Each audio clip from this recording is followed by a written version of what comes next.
সাতক্ষীরার ৪টি আসনে জয়ী জামায়াতের প্রার্থীরা, কিন্তু সরকার গঠন করেছে বিএনপি। আসুন দেখি কে কোথায় জিতেছে। সাতক্ষীরা ১ টালা-কলরা, জয়ী হয়েছেন ইজ্জতুল্লাহ।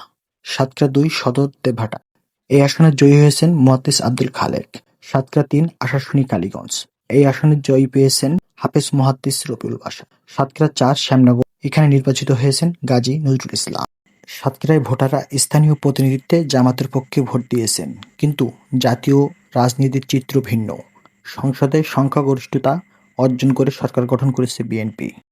বিশ্লেষকরা বলছেন, স্থানীয় নির্বাচনে জামায়াতের জয় এসেছে সাংগঠনিক শক্তি, তৃণমূল উপস্থিতি এবং নির্দিষ্ট ইস্যুতে কার্যক্রমের কারণে। জাতীয় পর্যায়ে বিএনপি জয় এসেছে সারা দেশের সমর্থন এবং জোটের কৌশলগত আসন বণ্টনের কারণে। এই বাস্তবতা ভবিষ্যতের রাজনৈতিক সমন্বয় ও নীতি নির্ধারণের গুরুত্বপূর্ণ প্রভাব ফেলতে পারে।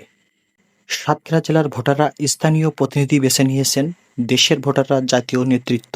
সময় বলে দেবে এখন এই দুই বাস্তবতার সংমিশ্রণে কতটা স্থায়ী।